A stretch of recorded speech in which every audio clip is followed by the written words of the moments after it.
Welcome back to another episode of the Sterilization Station, where we process more than instruments, we process careers. I'm your host, Bill Rochelle, and today's episode is close to the heart, from extern to expert. That's right. You know I love my students. Students. This one is for you. I am dropping 20 real-world tips and tricks to help you grow from feeling invincible to becoming an indispensable part of your sterile processing team. I've trained new techs, coached career changers, and watched some folks quit before they even got certified. Don't let that be you. Let's walk through the steps together. You know, mindset and attitude is so important in sterile processing. You know what? I'm going to be honest with you. I'm not in the studio. I'm sitting right in my truck because I had an idea and I'm jumping right into it today.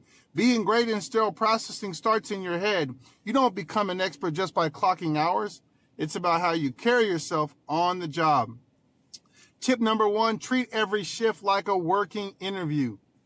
I once had a student named Jasmine. She was an extern, quiet and shy, but she had great work ethics, and no doubt that came from the environment she exposed herself in. And she was 10 minutes early every day, PPE ready, and asking a great question always to empower herself in sterile processing. By the third week, the supervisor pulled me aside and said, Bill, if she's ever looking for a job, she's got one here. You know why? She would always anticipate what was needed in the department. Tip number two, you're not just learning, you are already valuable. There are tools and tricks and tips that you have before you even got started. There are things you already had inside of your repertoire, inside of your background. You're already a sword. You just need to be a little bit more sharpened. And so, things that make me think about, I had an extern one time, I won't tell you their name, but how it was on some downtime and she was organizing, she was cleaning, she was, reorganizing something, and someone came in and needed something and she jumped right on it. She anticipated the need. She was a great value add in the department. She handed it in 5 seconds, and she no doubt created opportunity with herself in the future. So make sure that you are always realize you are not just learning, but you are already valuable because you already have experiences before you even get to the job. Tip number three, don't wait to feel ready. Start acting ready. I trained a guy who said, I'll be confident once I pass the test. I told him, oh no, confidence comes from doing it scared. That's right, confidence comes from doing it scared. Over and over. By month 2, he was training the next extern. You grow by showing up before you're fully ready. That is how you grow in sterile processing. Tip number 4, stay curious and not defensive. Had a tech get corrected on a count sheet. He got real salty and said, that's how I learned it in school. Bad move. We had to talk. I told him learning never ends in SPD. You either grow or you get left behind. Tip number 5, find a mentor in the department. That is so important. Find someone that will pour into you. A mentor, right? Make sure they're compatible. Make sure there's someone that really sees you growing in the industry. Take the time to find a mentor. And when you find one, mentors are not just someone that mentors you during your externship. Mentors mentor you throughout your career. I mentor students.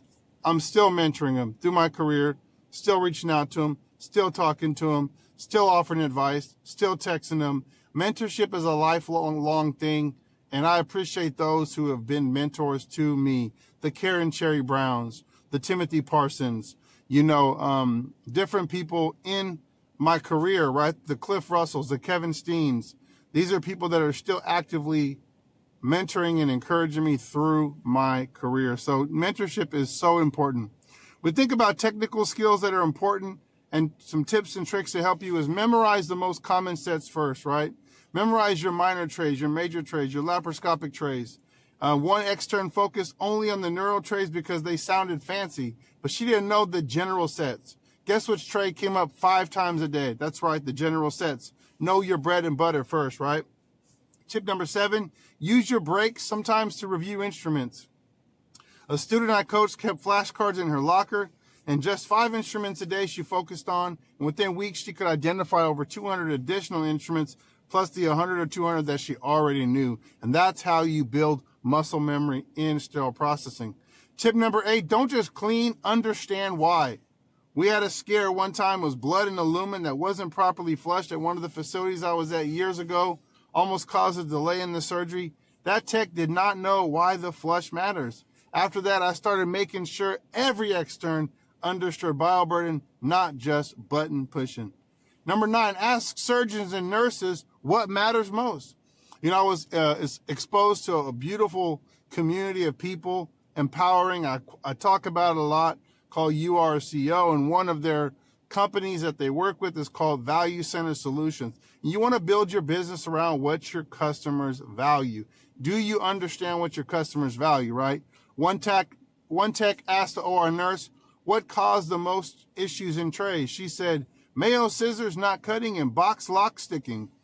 So that tech started testing scissors more thoroughly, and the nurse noticed and gave glowing feedback. That's really, really important. Tip number 10, double check before you hit start. That's right. I once skipped checking the chemical indicator. Whole load. Tray had to be reprocessed, right? In that tray had to be reprocessed. It was a rookie mistake that you can make. People make this mistake, but it costs time and trust. Always double check. There's an old saying that says measure twice, cut once in carpentry and sterile processing. Before you put that lid on, before you lock that up, make sure you got indicators in those trays. Make sure everything, your tip protectors are on your instruments. Make sure your tray is arranged in a way that makes sense for how the OR is going to use it. Tip number 11, get obsessed about PPE and safety. I remember seeing an extern remove their face shield before because it got fogging, got splashed back into a suction tip. No injury, but it was a close call. Safety first, always. Number 12, label like a pro. One tech's handwriting was so bad, the OR called down twice in 1 week. So what is that chicken scratch, right? We gave her a label gun and retrained her on labeling. You're not just writing, you're sending a message across departments.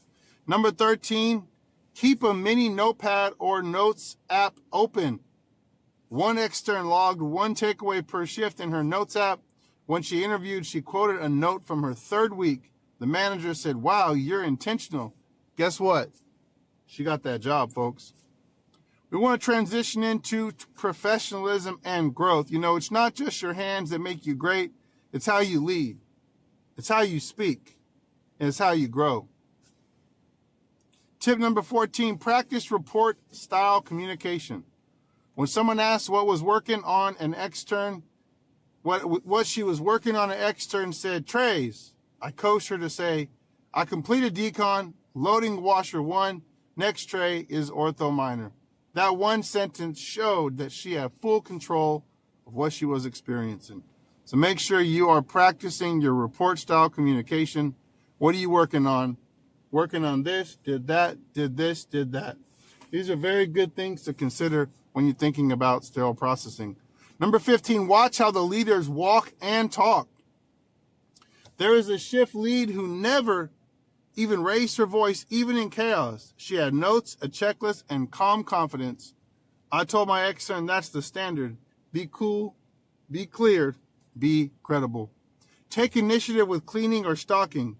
It's really important to take this initiative. It had a really great podcast episode with Carol Malone on consistency and organization. I really encourage you to listen to it. It was a really, really, really, really good episode. And so these are just some tips and tricks that I think will really help you in sterile processing. Take initiative with cleaning or stocking. One day our supply bin was low. A new tech restocked it without even being told. Supervisor walked by and said, that's leadership right there. Number 17, stay teachable, even month 6 and beyond. A tech got certified and stopped asking questions. A few months later, they misassembled a scope. Don't let certification close your ears. Remember to review your policy manual regularly. Tip number 18. We had a question about BI failure protocols. I asked the tech and she pulled up the policy number from memory. Everyone turned to her for answers from then on. Tip number 19, practice interviewing now. One extern was awesome but froze in her job interview. She hadn't practiced, she hadn't prepared, she just wasn't ready, but start now. And I do mock interviews with my clients. It builds fast confidence. In my program, my coaching program for sterile processing, this is something that we cover. Tips, mock interviews, resume, writing, rewriting. We're here to support you. Tip number 20, remember, sterile processing is patient care. Every time you prep a tray, imagine your own mother is the patient on that table. That mindset turns externs into experts. So whether you're just starting out or trying to sharpen your skills, remember, expert status isn't a title, it's a decision you make every day on the floor. And if this episode helped you, share it with a fellow tech. Drop a review or tag us at sterilization_station52 on Instagram, Sterilization Station on LinkedIn. Please, please, please, if you're ready for real coaching from extern to expert, visit sterilizationstation.org and book your free session with me and my team. Until next time, stay focused, stay sterile, and always remember to keep leveling up. Thank you very much. Make it a great day.